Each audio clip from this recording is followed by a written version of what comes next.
UFP, the United Federation of Podcasts.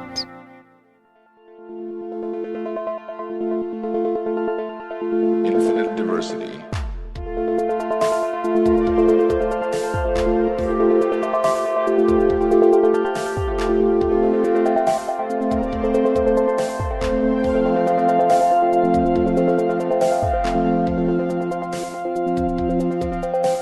Live long and prosper, and welcome to Infinite Diversity, a Star Trek Universe podcast here on the United Federation of Podcast Network. I'm your host for today, Justin, and joining me are my co-hosts Chrissy and Brandon. So Brandon, how are you doing today? I'm doing really good. I'm looking forward to discussing this novel today. You know, it's not something that we get to do quite often on this show. Yeah. But, I'm glad that we've got the freedom to be able to do this because, you know what? We love the novels. We do. We really do. So Chrissy, how are you doing? I am doing well. I really enjoyed this. While it gave information about what was going on, it was also like kind of fun and beach ready because it was just this fun mystery and not terribly high stakes. The world was not going to end. The universe was not going to end. So, yeah, looking forward to digging in. All right. So what we're going to be talking about today is the recently released Star Trek Picard novel, Rogue Elements, which is all about Cristobal Rios. So join with us today is the author of that novel, John Jackson Miller. So John, welcome back to Infinite Diversity. Hey, glad to be here. Yeah, great to have you here. So last time we had you on, we were talking about a Discovery Season 3 episode early in the season. Seems like that was a while ago, and we've gotten quite a lot of Star Trek since then. Oh, yeah, that was, Season 3. Oh, gosh. That was the previous book. I know, we were talking about Die Standing, right? When we were discussing that a little bit. So it's just wonderful to have you here.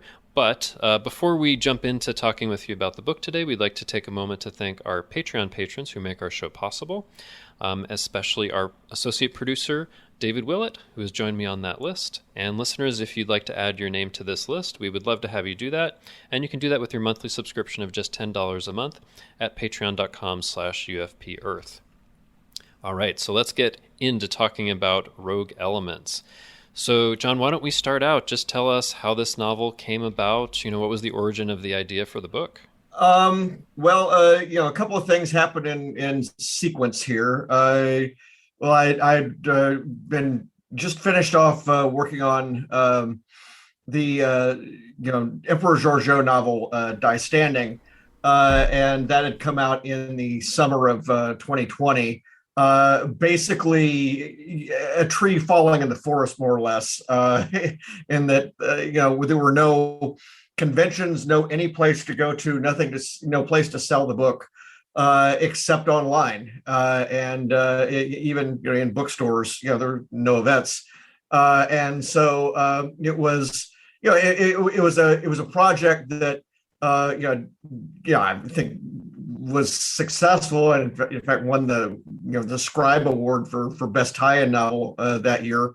I won it before for the Star Wars Kenobi novel, so it'd been like 6 years in there. So it's nice to get one for Star Wars and a matching one for Star Trek. That's kind of cool. Nice. Mm-hmm. But I was contacted about do I want to write a Picard novel, and I said, well, I'll do it if it's Rios, because he's my favorite character, and I'd seen the first season. My favorite character from the series. It would be kind of new territory for me in the sense that I realized the other day the only characters from Star Wars: A New Hope that I have never written in any way, shape, or form in comics, novels, games are Han Solo and Chewbacca. So I have done nothing in the. I've done nothing in the itinerant freighter pilot line. Nice. With a small exception of I had sort of Kanan Jarrus in that role in the Star Wars New Dawn novel, which incidentally was originally possibly going to be called Rogue Elements. Oh, so, Nice. I always reuse things or find a place for things if they can't be used.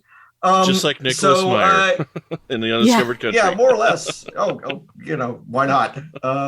Recycle. It's environmental. And they said, well, that you're in luck. Rios is exactly who we want you to write about. And So then we go over to, I'm talking with Kirsten Beyer, as I had on the previous Discovery novels, talking about, what the book should be about or be like.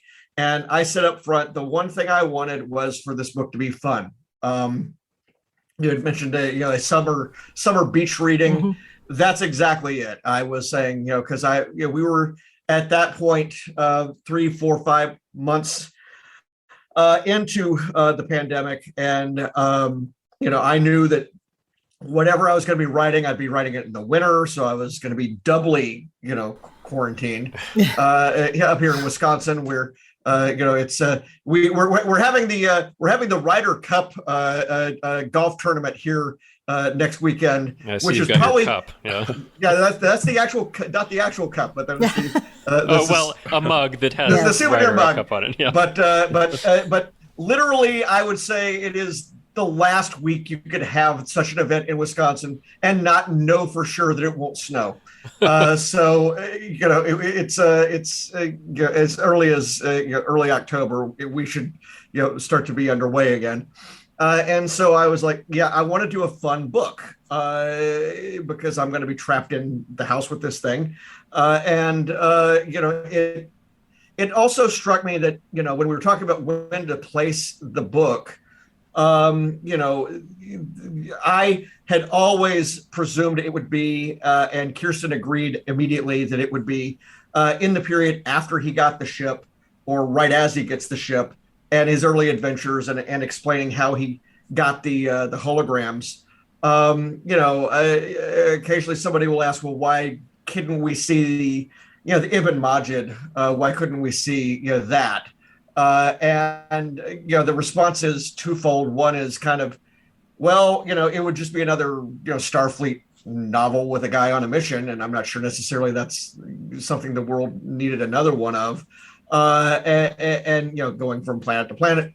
And then also, if my idea had been to have a book where, we pretty much get happy endings all along, I did not think that qualified because by definition, the Ibn Majid story ends very badly. Mm-hmm. It ends very badly for everybody involved. I mean, everybody, spoilers for the TV series here, I guess, but everybody loses their job. Everybody. And I don't know how to show that without it being really, really a downer. That would be a dark beach read. And I just done Die Standing, and Die Standing, was basically swimming in molasses. Because I was in Giorgio's mind the whole time, and she was always calculating, always always cynical, and I'm like, well, Rios has reason to be cynical, but he also just has reason to drink. He has reason to just sit and say, what, I'm done. I don't want to mess with anybody anymore. Just leave me be. And I thought that was a much better place to start a novel from. We know from the TV series that he's not yet healed when we get to the TV series. He's not in a great place. He's still he's still got all of his issues. Yeah. But I felt that I could at least get him from, this paralyzing incident here at the beginning, into action. If he goes back into his shell after this, there's 5, 6, 7 years to explain why he might. Yeah. Okay. No, I think that's a really great overview and appreciate the origin. But Brandon, you had a question? Yeah. So I got a question about your style of writing before we get into the novel itself. You write books in a way that I really appreciate, and I love that you have lots of short chapters in your book. And that is not a very common way for people to write novels. A lot of novels have long chapters, and they'll have like subsections in between where different things happen. And to me, it always would make sense to have a small chapter for each one of those things. So can you talk about why you write that way? We have computer technology which is snooping on everybody who's reading now. Amazon is actually tracking what people are reading on Kindle, and they're tracking what people are listening to on Audible, and they know how long a reading session lasts. So while, for example, I did kind of go off of it in die standing, where I would go to like 2,000, 2,200 word chapters, just because I had a lot of scenes that were in the same setting over and over again. And I wanted to extend them a bit. My general rule is 1,300 to 1,500 words just about is it. And sorry, John, for those of us that might not know how many words are, like, about how many pages is that? Well, again, that's a difficult thing to answer, because in the hardcover, it's a different page count than in the soft covers. And it's a different page count than is on the word processing page. So we're talking about, in the hardcover, it could be as little as 4 pages. In the trade paperback size, it's like 5 or 6. And in the mass market paperback size, it's like 7 or so. But the idea is that this is the size of a chunk of reading that people will tend to do before they commit to either continuing or not.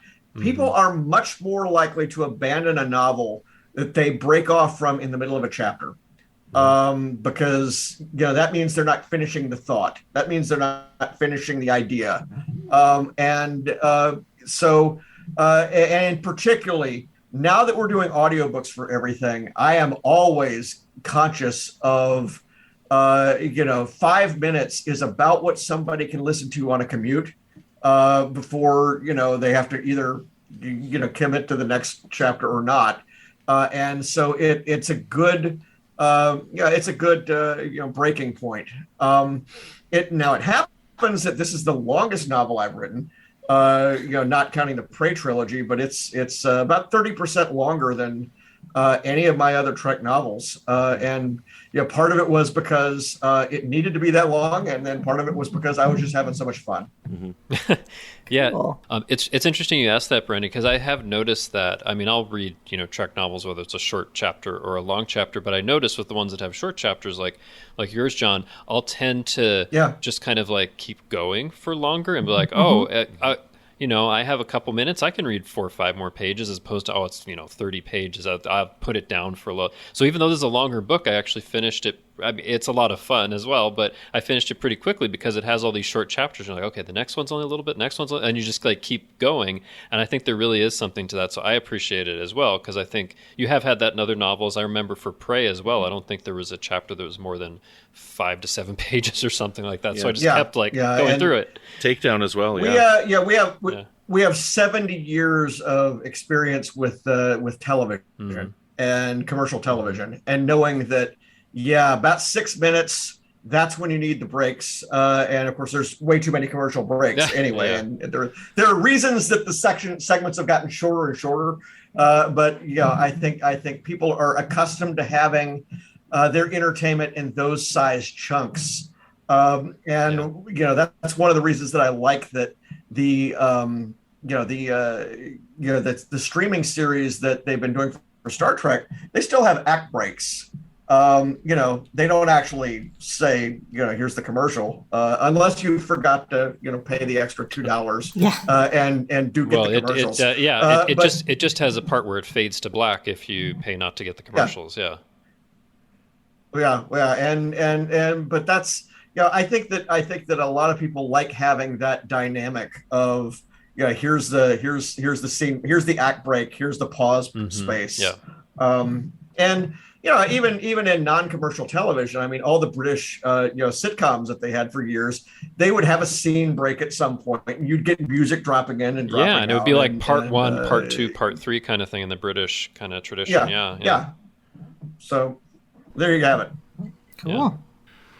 So I guess while we jump into the discussion here, I'll start with one more question here. So I got to ask, why the Iosians? I know that it's a pretty popular episode. It's not one of my favorite episodes of TOS, but I want to ask why the Iosians. It's actually not mine either. Yeah. So, but I like them in this novel. I adore everything about the Iosians. Because Well, first of all, they are television genius for the 1960s, because everything that you see in terms of the transporter. Why does the transporter exist? It exists because they didn't have the money to do shuttle flights up and down and up and down and up and down. And a lot of the Earth Light Planet of the Week stories that they did in Star Trek was because we didn't have money to do new alien costumes, to do a new alien setting over and over again. And the problem was that some of the things that they would go do would be kind of schmaltzy looking, because they would just be just a regular office building or something like that just looked like a regular earthly set. Whereas Desilu had the Untouchables. It was a series that they had shown that had been run its course before Star Trek started, and so they already had the sets, they had the costumes, they had the props. They've got all of that, and so doing a Star Trek, crossover, sort of more or less, with the Untouchables, I obviously they went to that well too many times. Obviously, going to this is like the Roman Empire. This is like Nazi Germany. This is like and they had to go to it too many times. But of the times that they did it, that was one of the ones that looked the best. And there's also great acting in it with Vic Tayback, for example, as Boss Krako, who would later on go on to be Mel from Mel's Diner and Alice for years and years and years. But he had been a character actor in all these things for such a long time, and I thought it was an interesting question. What would become of these people later on? We sort of drop in on them and then vanish, and they've just touched on them now and again in the fiction and in the comics, but nobody really did any kind of a deep dive into it. And the way I looked at it is, it could have been written off as just what they what they used to call cargo cult kind of a thing. They discover a thing and then remake their world based upon it. Well, there had to be something about them and their world before that would make them receptive to this thing. I have done a lot of reading and certainly viewing of mob movies and everything. What is special about the 1920s, about the Prohibition era? What happens then? It is when organized crime gets organized in the United States. Before that, it was fairly random nickel and dime stuff. It becomes, in the era of Prohibition, something where there's a structure to it. The regimes are modeled more or less after the Roman legions, with the capo and the underboss, the soldiers, and everything like that. And it takes it finds a way to take this very diffuse violence that was going on, and it organizes it into a social structure where the right kind of violence against the right people is rewarded, and there are still yet rules. So I think one of the reasons that people are still obsessed with mob movies and everything is this notion that there are these codes of honor, Klingon-like codes of honor, or whatever. The code of silence, the idea that you can't touch a made man. All of these things, which again have their roots going through, things back to the old country. It struck me that, well, if you've got a society like on Sigma Iosha, where it's just a zoo, where it's random violence for no reason whatsoever, no society has ever developed, no political structures have ever developed, because they've never been given time to last that long. And it struck me that if Horizon came by, dropped off its instruction manuals for, here's how to feed yourselves, here's how to build things, here's how to do these other things. And it just so happened that the only book that they had which said anything about the organization of society is this book about the 1920s. When you look at it, it's kind of interesting trying to do this sort of, this world, because obviously it's divorced from everything that it came from. Prohibition. There is no prohibition, obviously, in Sigma Ocean. Liquor, alcohol. There's no evidence that there was any, that liquor even had an effect on anybody on this planet. And yet, they have all this going on that you see on screen. Everything having to do with the ethnic histories and the cultural stuff. That came from our world in sort of the organized crime, the development of organized crime is not present there. So to an extent, and we kind of have a reference to this later on, they are cosplaying mobsters. They are cosplaying mobsters the same way that Renfair people are cosplaying people in medieval times, or the guys that dress up in the Civil War uniforms to do the reenactments are doing. And what I wanted to hit on with that, and I do hit on it later, is that this is interesting, but the seamier parts of it, the more unpleasant parts of it, are not usually done. Nobody is burying any dead in any of these war reenactments. No Black Death is ever. There's no Black Death section of the Renaissance Fair, or at least it would have to be a Monty Python Renaissance Fair. It would have to be the Bring Out Your Dead, kind of thing. And with Sigma Iosha again. You see random violence going on the TV screen, but, what are they actually doing? What are their crimes? And so, I concluded that, and I don't want to get too much into spoiling, one of the things that we discover, but the details of a lot of the crimes just aren't in the book. Yeah. Mm-hmm. So actually, it's funny you say that, because at this point, I think I want to give a spoiler warning, because I'm going to ask a question that I think will lead to a road that will lead to spoilers. But so... listeners, if you haven't yet read Rogue Elements, you might want to stop, go and read it, have a lot of fun. I think it's a really fun novel that you should enjoy, and then come back and listen to this. Or if you haven't read it and you're still interested, you can keep listening. So I wanted to go a little further into the Ioshians, because I think one of the things that I found really interesting in this novel is, like you said, what you see in A Piece of the Action in TOS, it is kind of surface, like those guys who are kind of mobsters and they kind of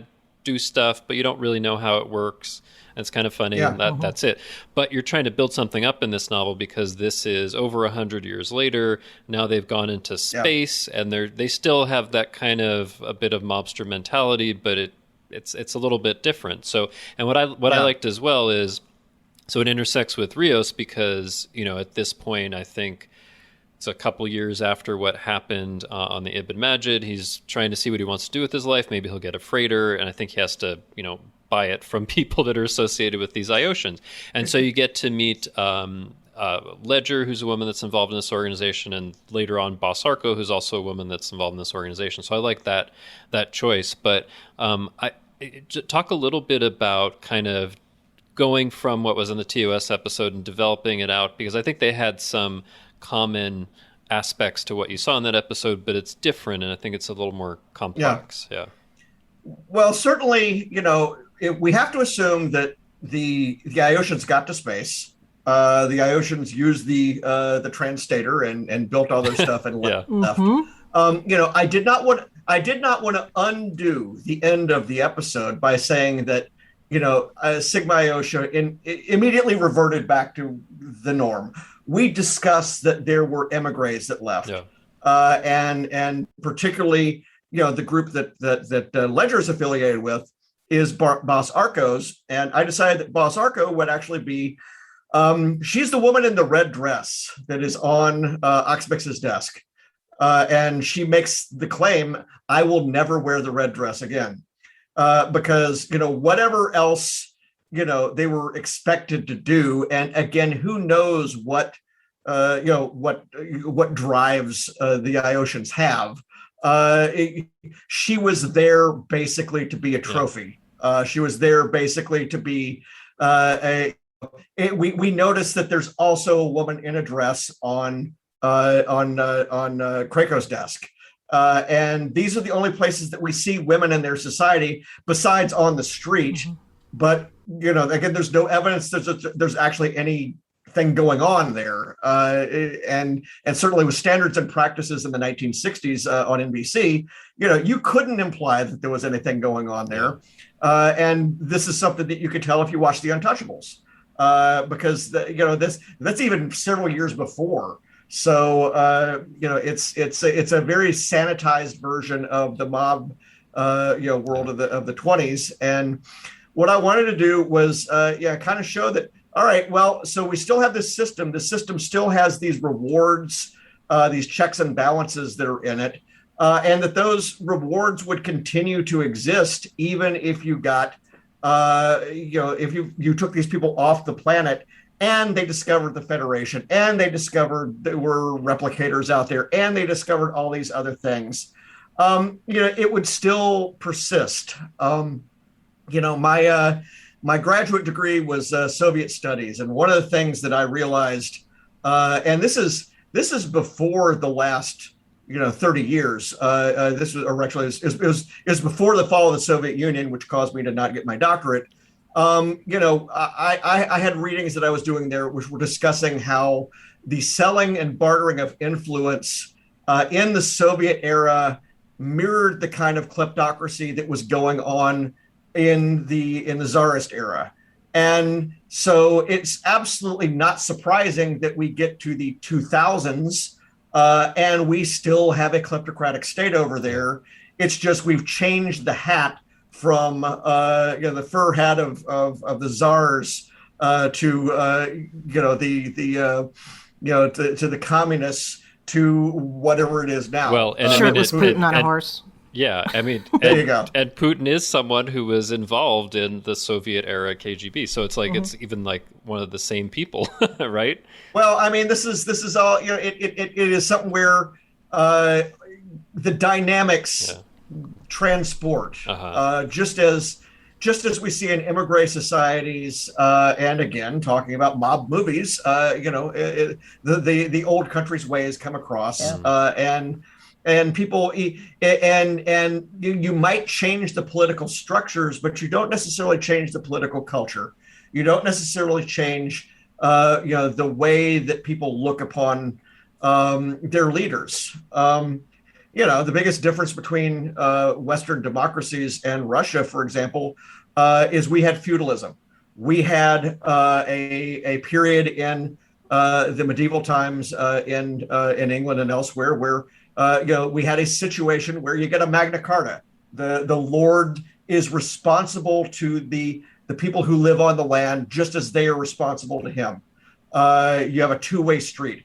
There is no feudalism in Russian history, and so the serfs are always way down here, and the Tsar is always way up here. The Tsar is from God, but there's no such thing as a notion that the parliament can be in here in the middle and it can have any power. So again, this is really kind of fairly deep stuff for a Star Trek novel to get into, but we use that phrase that the book is a peculiar book already to begin with, because it doesn't look like any book published in 1992. And I had a nice little fun joke in there saying that, well, maybe all the nastier parts weren't in the book because editorial strictures were just worse in 1992. It was a much more moral time. I don't recall. You're that. Talking about the Chicago Mobs of the 20s book that you see. Yeah, the Chicago Mobs of the 20s. Yeah, because that book doesn't look. What that book looks like is it looks like one of those books that you see at the front of Barnes and Noble on the table that they can't sell, where it's the big oversized $30 book that is just all the it's multiple huge photos and pages and everything, and it's designed to look archaic. And again, as I said, I decided, well, what kind of people could actually use that book as their Magna Carta, and that would be it. But again, I mean, what it does, it takes somebody in the form of Ledger, who did not live the life that Boss Arco did, and it allows her to say, okay, I'm fine with this whole clawing to get ahead and make money, and if you have to screw your neighbor over in a deal or something to be able to get there, that's okay. But the whole, I almost want to use the phrase Sith part of this, which is about degrading others. The Sith philosophy is the elevation of the individual at the same time as the degradation of others. You can't just win; you must crush other people. And we have this wonderful moment that I was working to get towards between Arco and Ledger, where Ledger's like, does it really have to be this way? Do you really have to treat everybody this horrible way? And Ledger's sense is, I think, by the end, that this is not really necessarily a good way to run a business. And one of the things I thought was funny and is an interesting thing with that is that Arco is like toted around on a desk. So there's kind of like this monarchical kind of thing, like you're higher and we have to carry you places, Well, and some accidental thematic stuff comes from these things. Arco is carried on a desk. Ledger changes the world from a desk. Ledger, it's said near the end that Ledger transforms part of the galaxy with her cell phone, basically, with a communicator. She's a different person, someone from a different age, it's if we don't have necessarily Rios transform his character a whole lot in this book, hers is definitely transformed, and I think it is why he sees value in her. He's decided, okay, well, she maybe is not like those people that ruined his life for whatever reason, and maybe she's somebody worth trying to save. Because I mean, that's another whole part of this is the sort of the romantic dynamics of this book. There are a lot of those because we kind of have not a triangle but a pentagon almost. Square. That's it. Anyway. It's very confusing. But again, that allowed me to get another one of my favorite moments, which was all three of the women at the same dinner table with him. I again, if any of these books ever get animated or something like that, I was like, that's a scene that just had to be had, or had to be filmed. Definitely. I love that. I mean, there's a moment where Ledger is going to stab the Marchesa with a fork, and I'm like, okay, this is. that was a lot of fun. There's a lot of good stuff, but kind of building up the Iosians. But Chrissie, you had a question. Oh yeah, so in talking about Ledger changing the universe from behind a desk, you have to think about how she gets her desk, which is that wonderful holodeck that's full of stuff. So yes, the stuff-filled holodeck. So I was wondering how much freedom with the background for La Sirena did you have? And with the holograms too? I know you were stuck on the names with the holograms Yeah. and how they looked, but did they tell you Yeah. with anything with the ship or them that it had to be a particular way? Kirsten and I had just talked very briefly about what what order these things should happen in, and it was her suggestion that we not bring all 5 of them in at the same time, and that we would bring them probably in the order that we saw them in the TV show. We get a lot of time with Emil, and then we get Mr. Hospitality, and we get some more time with him. And I wanted to have them on screen or on the page rather, at times which would be dramatically useful, where Rios would not turn them on unless he's got a disaster. Yeah. He would not activate them unless he has absolutely no choice, because he wants nothing to do with even them. in the show, he's pretty annoyed by them and only wants to bring them on when he has to at first. So that's like, I guess the only thing I can do is this hologram to help me. Well, the notion of how they were created, that was mine, and I love that. Sort of the steps beyond that. So he just kind of like drunkenly creates them one night, right? Yeah, he's on a bender. That's great. He's on a bender and does not know. He discovers as the reader discovers, what he did. But there are 2 whole other kind of thematic threads that, and when I write, I never say I'm going to write a book with these themes. It always comes out as I'm writing. The holographic part of it gets into 2 other kind of themes of the book. One is how, and this is more mechanical, but how information is divided up between the subsystems of the starship. Because there's really kind of a pecking order in between holographic characters on the holodeck, holographic characters that in the emergency system who have more mobility and more ability to act, and then each of the different emergency holograms, they don't really necessarily network with one another. They have their own functions, but they're not really going to be talking to one another in the break room, comparing notes on things, which is why I wanted to have, for example, Emil failing for most of the book, as far as figuring out why the Ferengi were dying.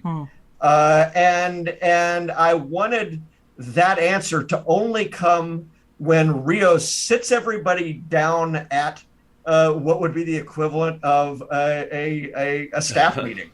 And forces them to talk. And again, that was kind of inspired by that scene in Picard where they're having sort of the Rafi is having sort of the intervention where she's trying to find out what they all know about him. I love that. and of course they only know the things that they know from their own perspective. But yeah, I was able to use that, and then I was able to bring the car and the repairing the car.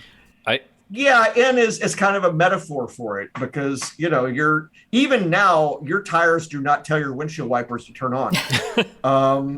They don't. No, I mean, true. it's the information is siloed in your automobile system. I have to say, I just wanted to mention something because one of the things, I thought this was a really funny book. Like, for just as an aside to talk about it a little bit, I think, like, I've read a lot of Star Trek novels, and a lot of them tend to be pretty serious. There's some humor here and there, but for me, this was a funny book in the category of Q-in-Law and How Much for Just the Planet, the Crazy John M. Ford novel. But so it was a lot of funny stuff. So I just wanted to mention some of the things that I really loved was, he puts together this crew, and, they have to transport stuff, and the Nausicaan that transports up the ball bearings without the barrels, and they're just like going all over the ship, and I'm just imagining this in my mind. It's hilarious.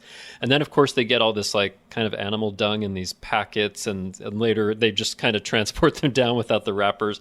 There's just like all this stuff, and you mentioned the car, like there's like this car chase within La Sirena. I just wanted to say how much I enjoyed like all of the kind of visual stuff that was just making me laugh so much. So anyway, and it's possible in part because we had such a good look at the ship, and And I had the blueprints that I'd gotten from the video that they did the video tour, and I'm just like, okay, there's a lot of empty space here. I was just imagining like these ball bearings going like, long ways and just tripping up people and just like a tsunami of stuff going on. Well, and we already knew that for example, there's a big opening to downstairs. Yes. Yeah. So anybody down there, ledgers happen to hide under the table because it's all collapsing. That's the sort of thing that makes the ship feel real. And in the book, people have seen it on screen, but also, when you read a Star Trek novel, it almost never matters what deck you're on. It almost never matters, where anybody is on the ship relative to each other.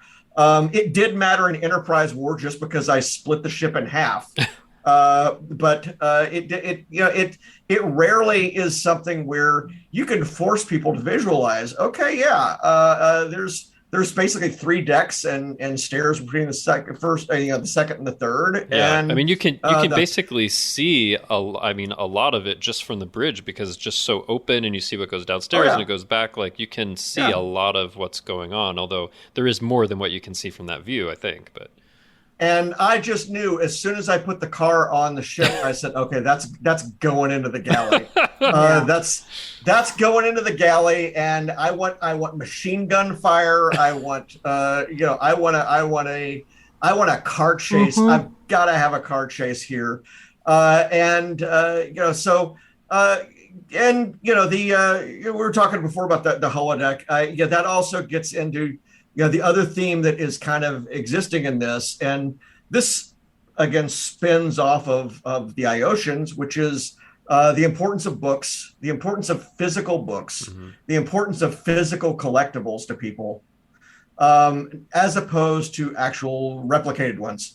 And again, this goes back to the whole notion of, well, why do you have a cargo ship anyway in a world with replicators? You have one either because there's stuff that you physically can't replicate, or that people won't value unless they have the real physical thing, unless they have the thing that they, interacted with as a kid, or whatever it is, the collectible. I worked for a collectibles, the world's largest collectible magazine company, while it lasted, for about 13 years. And we did magazines about coins and toys and records, and comics was my division, and various other things. And it's something where having the physical item and having a particularly special version of it, having a conversation piece version of it, is sometimes more valuable to somebody than having a brand new version of something, or having, and certainly it's more valuable than having a reprint or having a duplicated version of it or whatever. I have right here. Hang on a second. Oh, we got something to show. I discovered at a convention this past weekend. We were packing out our books, and I found this book, this Star Trek Prey book. Yes. About this. I remember. Yes, I flipped it open, and it's Carl Hiaasen's Nature Girl. Jeez. And I love that. The entire book was when they were doing the binding process, they grabbed the wrong book. That's not even by Simon and Schuster. That's another complete publisher. So that happens on the floor of. I mean, that's a real collectible, John. I wonder what it's worth. Yeah, well, exactly. Well, it might not be worth anything, but to me, I'm thinking, okay, well, now that I know this exists. The real holy grail is there a copy of Nature Girl that has Star Trek Prey Hell's Heart in the middle of it? Yeah. There is somewhere. Because it had to go somewhere. But again, that viewpoint is represented by Duke Javen. And Duke Javen is we haven't even gotten into Fajo, and of course, or Fajo, as he's called. But basically, Fajo is after the rare collectible, but he's also after the conversation piece. But Javen is willing to go for conversation pieces that have been damaged or are awkward or for some reason something was done wrong, just because it gives him something else to talk about. And so, for example, the letter with the inverted Jenny on it, the stamp, it's not just valuable to him because somebody you printed a stamp accidentally upside down. It's not just valuable for that reason. It's that somebody mailed the letter trying to pay for their copy of Brewster's Millions, a movie in which Richard Pryor tries to lose $30 million in a hurry, in part by mailing an inverted Jenny. So it was a willful act of defiance on the part of whoever was sending it, and it's almost certain that it was the CBS Video Club that it would have been running it out at the time. So that's kind of fun. But again, he looks upon it as an act of it's almost like performance art.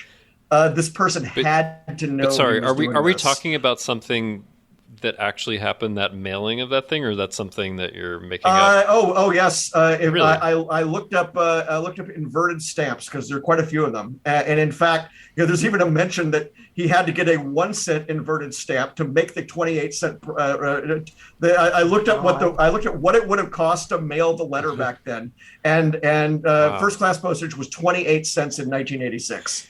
That mistake, that type of stamp, that's worth thousands of dollars, right?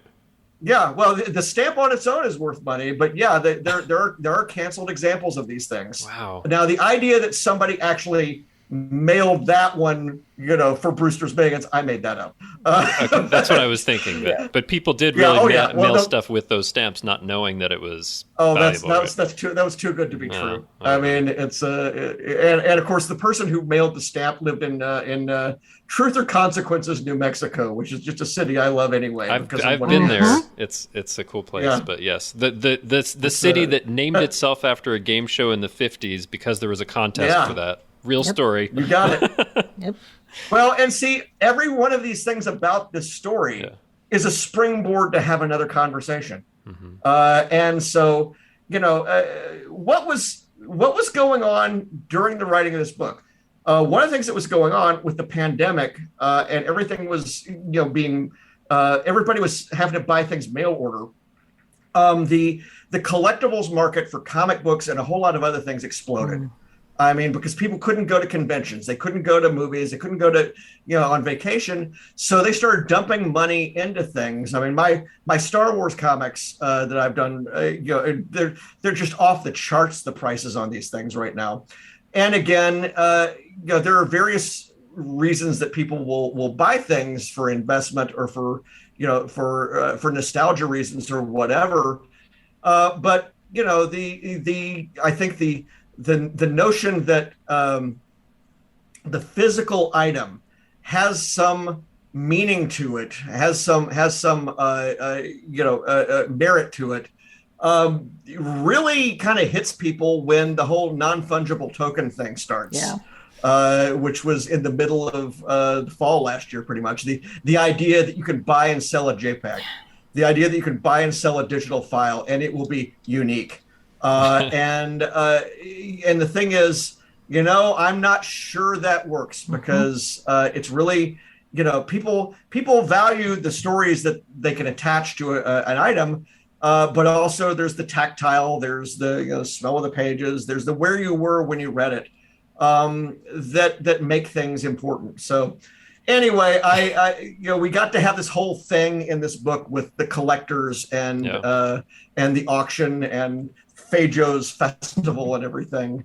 But yeah, I mean, I wanted to bring physical books in here as an important, both an important thing where, 2 or 3 books actually have major roles in what happens in the book.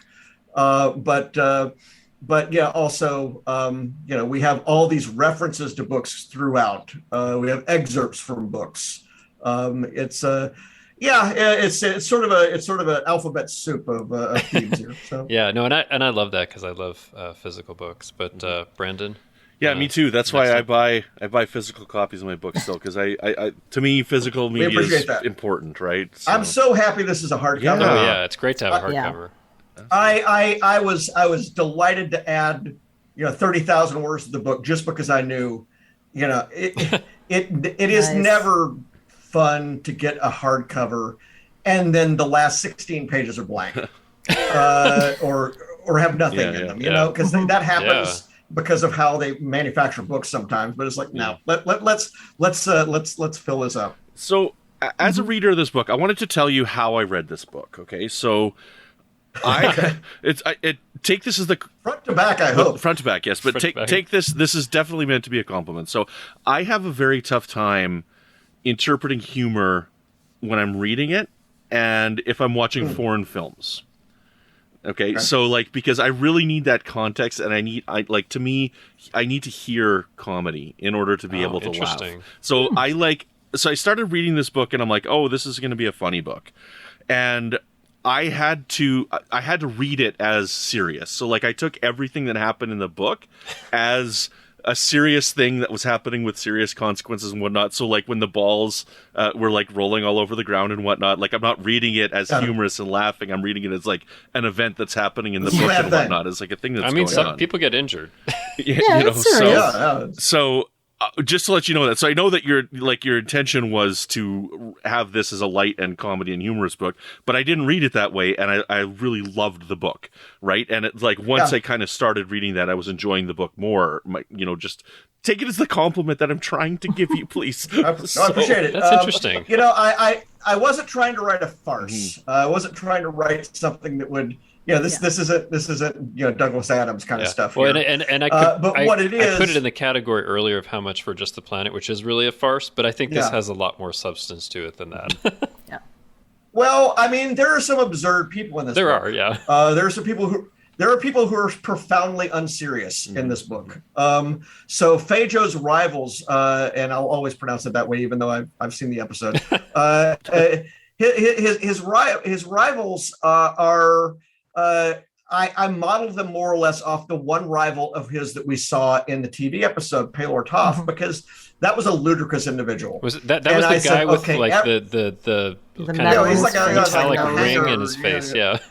I was like, okay, this guy's going to get caught in an elevator. This is. I'm like, okay, these people are, the people in his world have to be almost cartoon-like. They have to be just ridiculously wasn't there a eccentric. Trill that was pretending he had a symbiont? Yes. He's not pretending he knows. He knows. That's great. And everybody has decided we're gonna go with it. But that's just at the edge of what you would think would be acceptable or might really happen in Star Trek society. But on a Starfleet ship, it might not happen. But look at all the peculiar people that came and went. I mean, but you know what? One person you mentioned, I want to see the Andorian with the monocle. I really want to see that. Oh yeah. And when we're going through the sort of the comic list of collectibles, for example, and there's the gravy flute that's 8 feet tall. Yes. Yes. And so my line is, and it's just a very dry line. It's this line of people who wanted their gravy served in style, but who were not in any particular hurry for it. That was great. And the women, the Helms, the Helm characters, Miradorns. The Miradorns, and the Miradorns. When the Miradorns cook dinner, and we talk about how their palate is not adventurous, and say something along the lines of it. What wine goes with Bran? But it doesn't disrespect them as it's talking about. It's like, well, they did a real good job, and if anybody was on the ship from that planet. And I felt free to do that because nobody has ever established anything about what their cuisine is like. Yeah.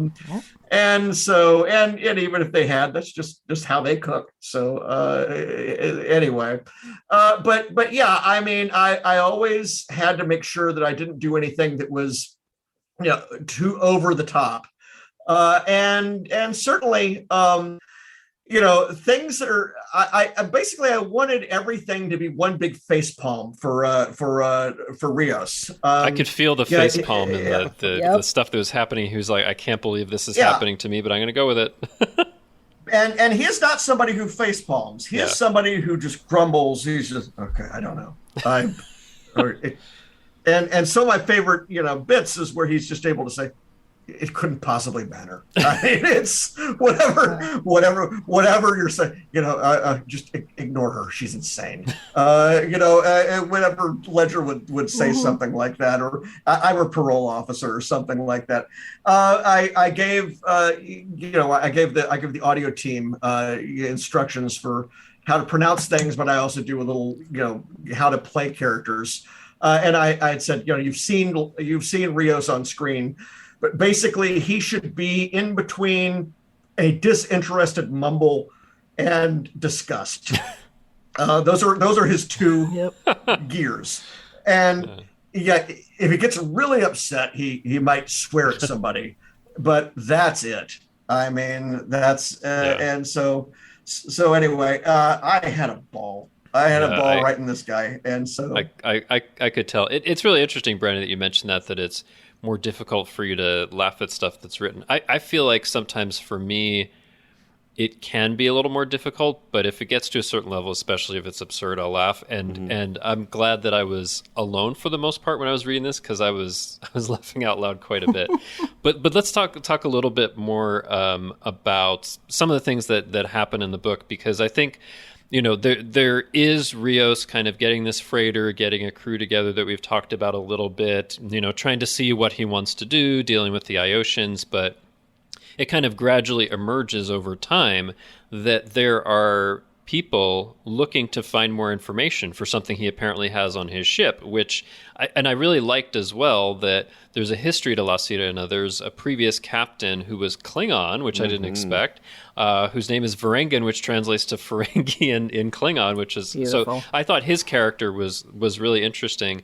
But, he had picked up this thing that is part of an actuality, which I like that idea. It's not like necessarily like a holographic, it is a holographic representation, but it's kind of like, I guess I think of it as the equivalent of, someone is in a room doing something and you're taking, holographic video of stuff that's happening, and maybe you can have interesting messages within it or whatever. But I like that idea. Yeah. But they're looking for this actuality. And as it turns out, since we're already in the spoiler section, what they're looking for is an actuality that is of Chang, like right at the moment that Praxis explodes, which is like this, special moment.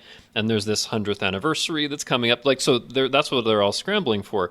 So, and I love that it connected to Star Trek VI, which is my favorite original series movie. But I just wanted to ask you, like, how did you get to the point where it was like, okay, Rios is on this freighter doing stuff, and by the way, they're going after this thing that relates to Chang and its actuality idea?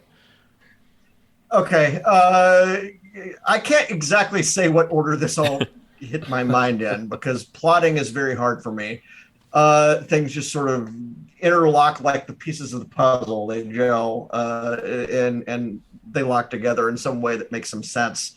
One of the things is, okay, so we've got the 1920s and 30s present here in the Iosians, and one of the things in all the the noir mysteries is there's a MacGuffin, there's the Holy Grail that everybody's after, there's the Maltese Falcon, and I wanted to be careful about this, because I was like, well, how valuable can any one particular item be?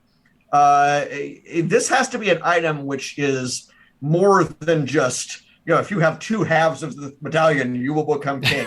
It had to be something where the secret that it holds for someone involved in this, and I knew it was going to be the Marquesas people. The secret involved is so bad that it is worth anything to stop it, and it's worth anything to buy it and keep it out of circulation.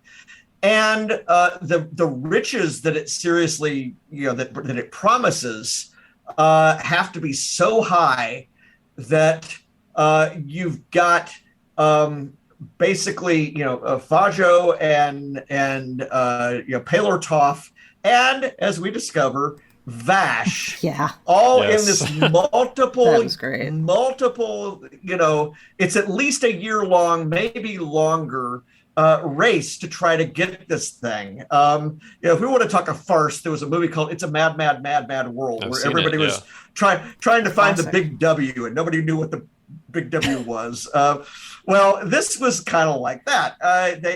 I decided that anybody who thinks, well, it takes a long time for Rios to actually get into the story, no, he's always in the story. Yeah. He's always in the story. The item is always on the ship. Yeah.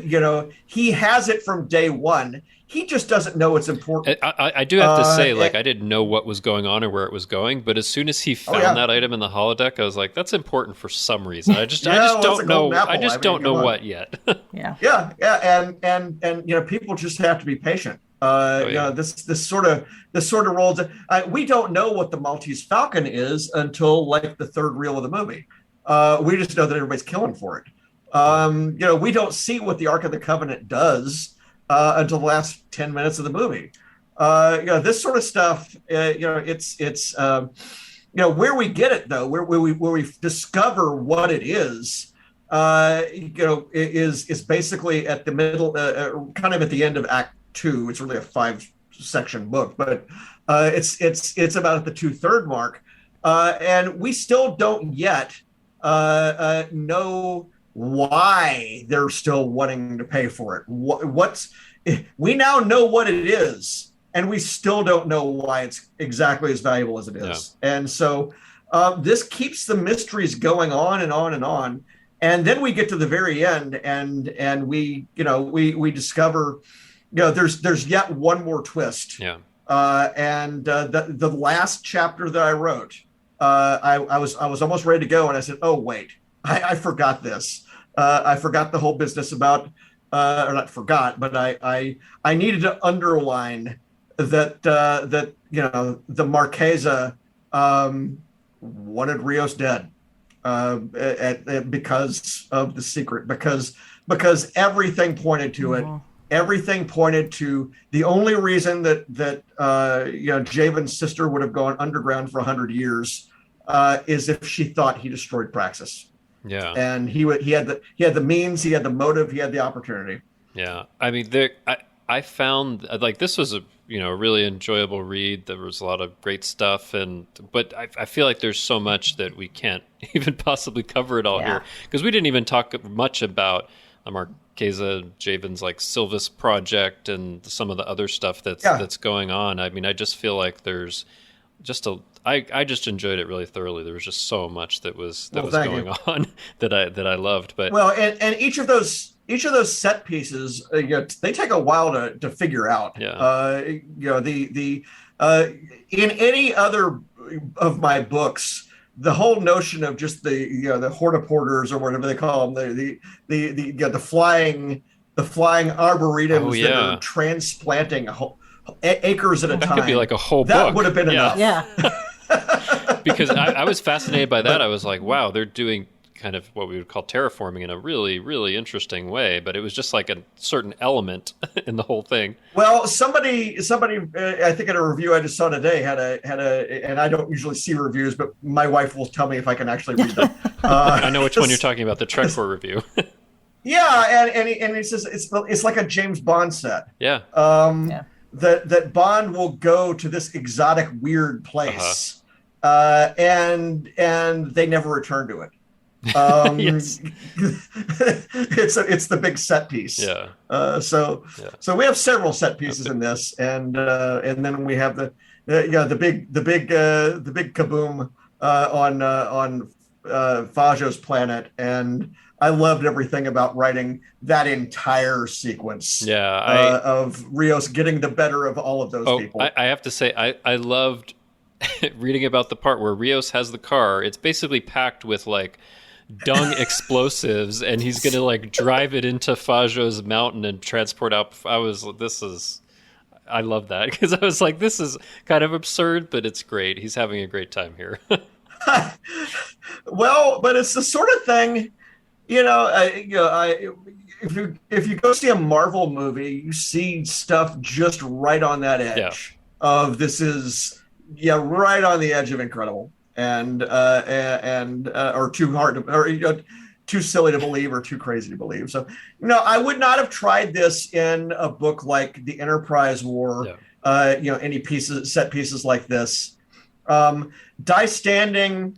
I basically, I did not create the Thyanoga space station in Prey with the purpose of having Georgiou wreck it in mind, but I'm really glad that I had it sitting around to wreck. And because it saved me from having to think it up. How the thing would do. But if I could just say one thing, also real quick, also not in the original plot was the Klingon program. I love it. Oh yeah, just to mention that. That's my favorite part of the book. I love that. Yeah, that was wonderful. And mine too. And it was one of those things where you realize, okay, there's another character. I realized there was another character in the book that deserved a voice. And also I realized that I needed the ship and the holodeck characters to provide Rios information about the former owner. But the idea of the Stovokor saloon, that was cool. that allows us to set up, because I didn't want Chang to come out of nowhere. I wanted the Klingons to have a presence in the book, even though they weren't in the book. There is not a living Klingon in the book. Am I right? I think there is not a single. I think you're right about that, because there's a. I mean, you reference a bunch, but I don't think any of them are alive by that point. I don't think any of them are alive, and I think they're all. They're all in Stovokor. and so again, that's another thing where the last of the epilogues that I wrote, not in order, was giving Varangon a holographic life and giving him a voice at the end of the book, which he did not have before, and it allows Gorkon to basically forgive him, and there's Easter eggs galore in the. This is a book about Easter eggs, so there's Easter eggs galore, but probably my favorite one that's in there. No matter what happens with Coda, anybody who read the Prey trilogy knows about Korg, who is the Klingon who runs this big 100-year-long scam to take over the Empire. Korg was the son of Torav, who gave his life protecting his superior officer Krug. And we meet Torav in Stovokor. He is introduced by Gorkon as a young man who died doing one important thing, saving his commanding officer. And that's all it took to get into Stovokor. But, Gorkon says something along the lines of, but his son came to no account. Yeah, that's funny. It's and that Klingon part is wonderful. So, I know we've covered a lot of things in the book, but there's probably a whole lot more we could go on and on about. But Chrissie, Brandon, do you have other questions or things you wanted to point out? I just, real quick, and I when I got through the book, and I mentioned to Justin in the chat we had going that you answered a question that I should have had but didn't know, but I hadn't had. And that was how the conspiracy in Undiscovered Country did come together. How do you get to the point of having the Romulan and the Klingon and the human talk to each other to even have the opportunity to hatch this scheme? And it was fantastic. And as somebody who has studied history, you understand that that's the kind of information that, we just kill for if we can get it, and not just to write a book for tenure, but just to know. You just don't know what happened, right? Yeah. Well, and I just adore that. Diplomacy, so, diplomacy is replete with cases where spies operate in the art world. Yeah. Spies operate in high society. I visualize, and again, one of the late additions to the book was I knew that Picard, because I wanted Picard to be in the book, even though he wasn't in the book. Yeah. I wanted Picard to get the Missing Dixon Hill book, and the Missing Dixon Hill book is about World War I conspirators who met through high society. And so it's the same thing happening here. And again, it's hopefully I didn't hit anybody over the head with it, but it does rhyme. Yeah, that's beautiful. I love that one was also written by Tracy Torme. So. Oh yes. Oh yeah. Of course, has to be. Well, and again, just another one of my favorite, and particularly when Robert Petkoff, because I just finished listening to him reading it, and to have just. Because Picard still has not heard Rios' name at the end of the book. I was not supposed to have any kind of an interaction with them between the two of them. And, Rios can kind of know that Picard gave some aid. But Picard, all Picard gets is the book. And Picard is just like, my word, where did this come from? And that he wants to sit and read it first. He wants to read it first before he hands it in, right? Which is so beautiful as well, and also something a historian or a student of literature would do. Like, this is very important. They'll get it tomorrow. And he's got to get on the phone with D.S. Whalen, yes. who is the author of the treatise at the beginning about the Iosians, but he's also the guy that gets shot in the Big Goodbye. Right. One of two historians we see in Starfleet in the entirety of Star Trek. Yep. So far, watch out! You have Star Trek historians next as a series. Please. Sure. Sure. Why not? One other thing. When Parch is introduced and discussed, when we find out that this is an artist, okay. Yeah, the whole time, who actually created the actuality. Yeah. And the whole time I'm thinking that parch is short for parchment, as in what you might paint or draw or write on. And then the twist that it's for being parched. And I just thought that was really cool. I totally did not see that coming. So. I mean, she's living on Mercury, basically.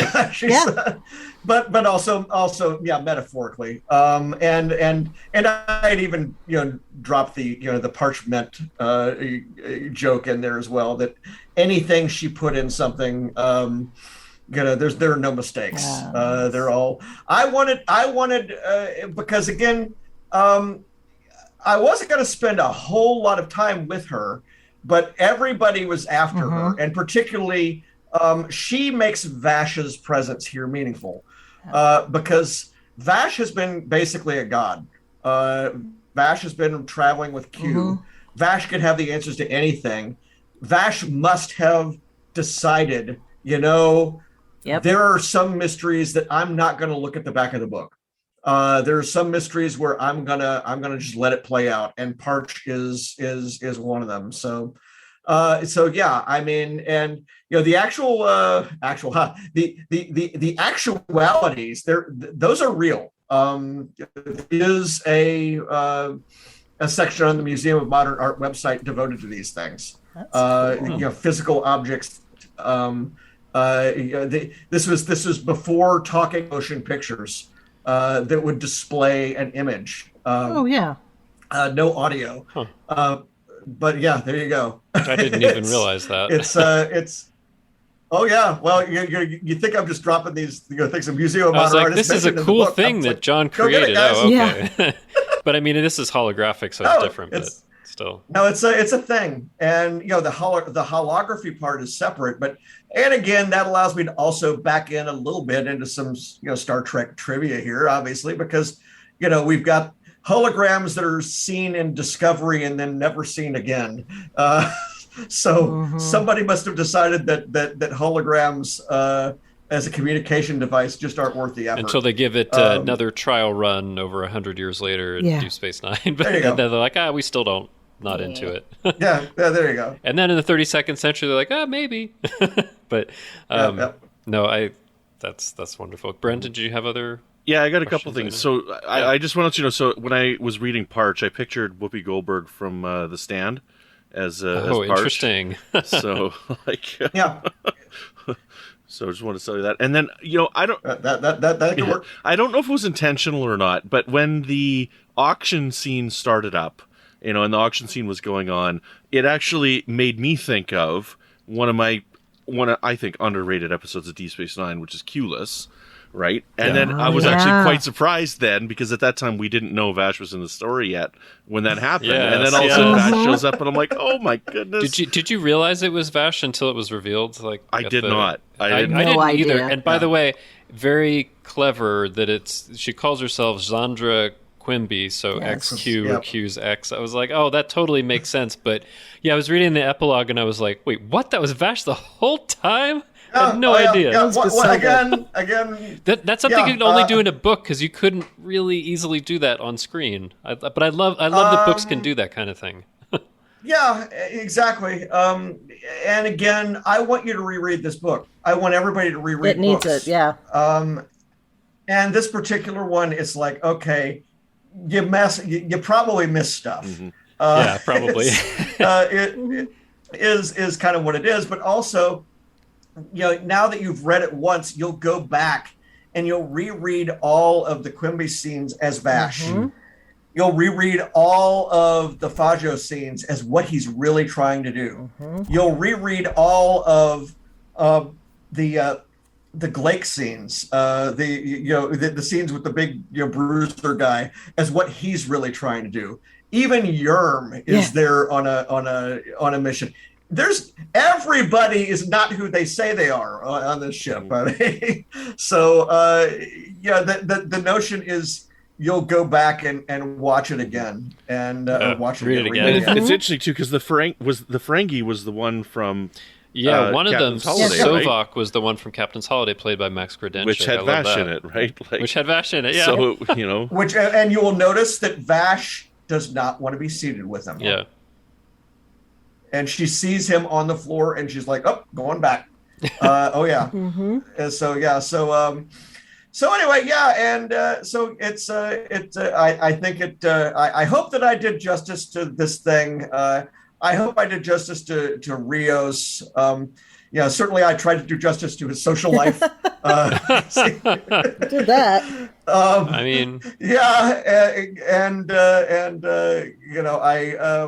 I hope nobody takes up smoking after this. But he is a cool character, and I really enjoyed writing it. Yeah, really enjoyed reading it. Yeah. Brendan, was that your things, or did you have other? Yeah. I'm good for now. Okay. So one of the things we like to talk about is canon connections. Now, for this, there was a huge list. I'm just going to go over a few favorite things here that I noticed, but there was a huge number. Well, so first of all, I like that. There was a bit of Starfleet presence with Admiral Batanides, who we saw before Tapestry, but I love that connection. Which was interesting, I wanted to say, too, because while I had just finished reading a Lost Era book where she was in there, right?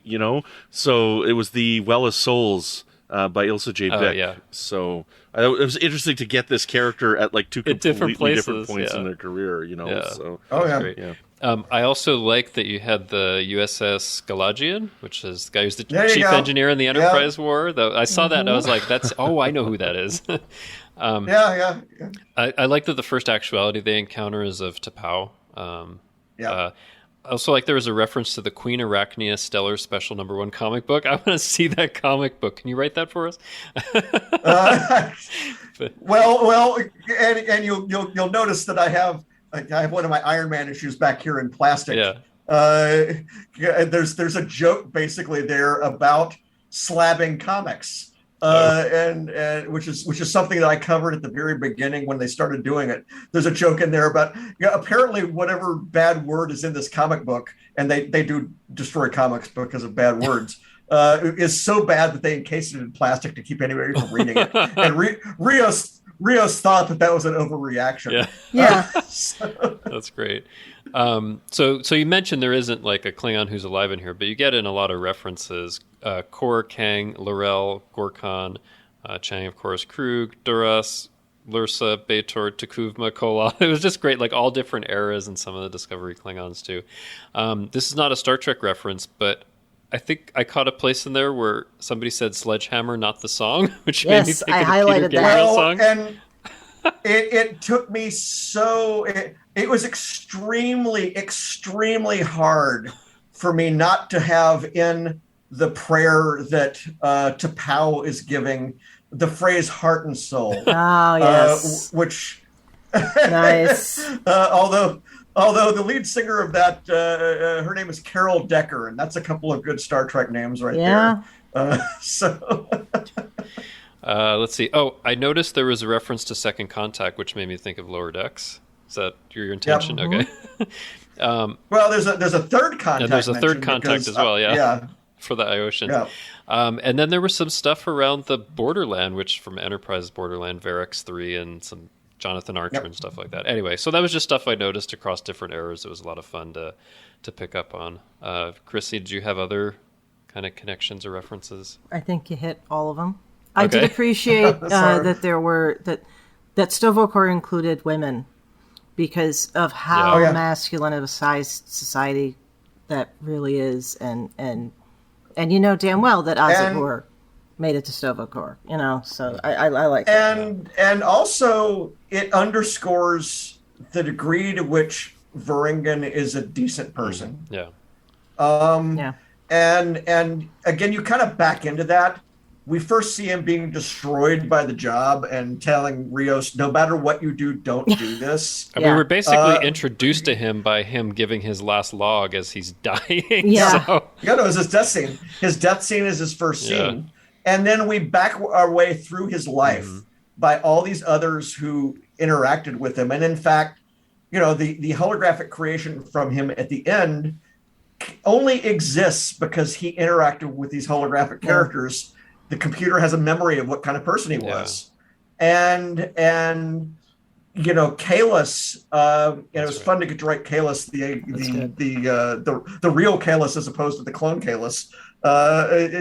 Kahless is sort of like, you know, this guy, this is his idea of Sto-vo-kor. It is not what any Klingon would necessarily think it would be, but you know what? He's a good egg, to use one of the Ledger expressions. He never hurt anybody. He never did any bad thing. And if this is what he needs, okay, we're a holodeck. You know, that was really wonderful. Yeah. Brandon, do you have any other connections you picked up on, or? No, there's just there's too many to even remember. There's a lot. There's a lot in there. So this is why I can't write the. This is what I'm halfway through the Prey Book 1 notes. I've been stalled there for 5 years, and I just recently re-listened to the audiobooks on a trip, and there's just too darn many, you know, things references. It's and it just takes forever. So anyway, right. I will get around to it. I probably ought to do this one now. If I did the Picard one now, it'd be while it's all fresh in my memory, because otherwise I have to, you know, years down the road, I have to read it all again. Yeah. Awesome. Well, John, thank you so much for joining us for the discussion today. And again, I really thoroughly enjoyed the book. Thank you for that. So let our listeners know where they can find you online and if there's any current and upcoming work you can mention. What's your next Star Trek book? Oh, yeah. Hey, I was trying to imply it in the subtext. Don't put it into text, but yes. I'm always working on things. It happens that everything I'm working on currently is trapped behind that wall of secrecy. Okay, I'm going to say you're writing a Strange New Worlds book. Let's see what happens. Ooh. Well, I could be writing something of my own. You definitely could. I'm just projecting my fantasy for. It could be any of a variety of franchises that I have. Absolutely right. A stamp passport for. More Planet of the Apes. Planet of the Apes stuff. I loved my Planet of the Apes story, and that's what I've really got to write the essay for, because that is all this television trivia baked into every single word of that thing. that was a story in the Tales from the Forbidden Zone. But okay, so I have nothing that I can announce currently. What's coming out though, and what has come out, I've got a big batch of Star Wars stuff that's come out in the last 2-3 months. The Star Wars Knights of the Old Republic series that I wrote for 5 years. The entire book is the entire series is now in these massive. If I try to get it off the shelf, I'm going to sprain my arm. Beautiful omnibus edition. And those, don't hurt yourself. Omnibus edition. Yeah, it's 1,344 pages. Everything I ever wrote for it. No other authors. It's just me. So I'm the only one to blame. But it weighs 7.5 pounds. And somehow we weren't surprised that it was the #1 graphic novel at Diamond in the comic shops in dollars in the month that it came out, which was July. We were just flabbergasted. It was the #1 graphic novel, period, in terms of how many copies they sold. It appears to have been the best-selling Marvel omnibus ever. Wow. And nice. that is because the fans love the old stuff, and I guess there's a singular vision in there as opposed to series that are, come from multiple different people. Whatever the reason, I don't care. I'm glad they like it, and so those are out there and around. Marvel also has released My Lost Tribe of the Sith comics. They've been out of print since Dark Horse lost the license. That is in a book called Star Wars Epic Collection, the Old Republic Volume 4. And eventually those and my Knight Errant comics will all be in the second volume of that big monster back there. So it'll be another hernia for me in probably 2025. And then also... speaking of Titan, which had done the Titan did the Planet of the Apes book we're talking about. Titan has just put out one and is about to put out the second of a 2-volume series of short story collections from Star Wars Insider magazine. And so I have a story in both of those. I've got the lead story in the second one that comes out next month, or actually at the end of this month. These are in hardcover, so they're really cool. And leading it back to Star Trek, they're also doing one for, I guess it was called Star Trek Explorer magazine or Star Trek Odyssey magazine. Yeah. It was the magazine that they had at the beginning of the 2000s. Yeah, so for the online game. Yeah, so they're calling it Explorer magazine now, but it used to just be Star Trek magazine, and they did have these Star Trek online stories that they're putting together as part of something for that. Did you write any of that, or? I did not. That was way before my time doing this stuff. But I do have a Scotty story that I wrote for the Strange New Worlds competition. That it's Dean Wesley Smith said good story, but he didn't buy it. Oh, that's a shame. Which I look back on it now and I say, okay, I understand why they didn't go for it because it was more of a farce. I'll tell you that.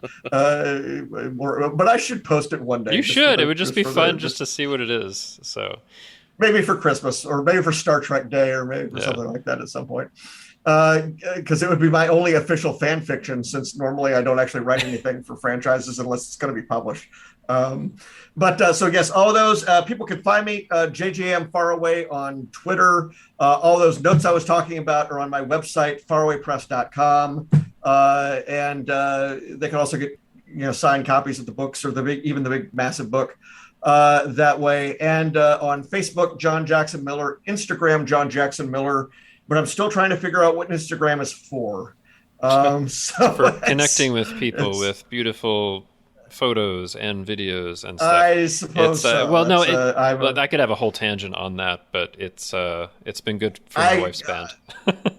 It does. If it works, it works. That's fair. I'm a writer, so I like to actually have room to talk about stuff. So yeah. Anyway, well, thanks very much, thanks guys. for I appreciate coming on. Appreciate it so much. And hopefully one of those things that you cannot announce is a Star Trek book, and we'll talk with you about it in the future. And if we do, you'll see me right here. Excellent. All right. Thanks so much.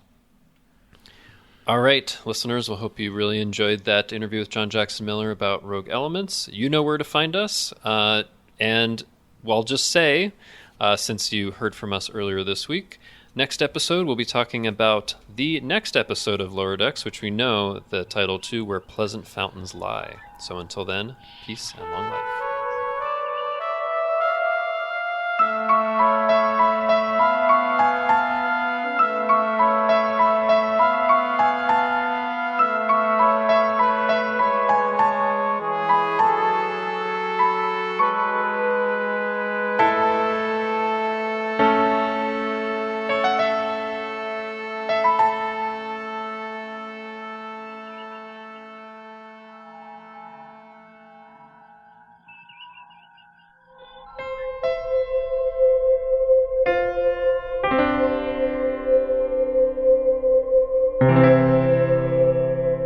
This has been a production of MTMR Media Works.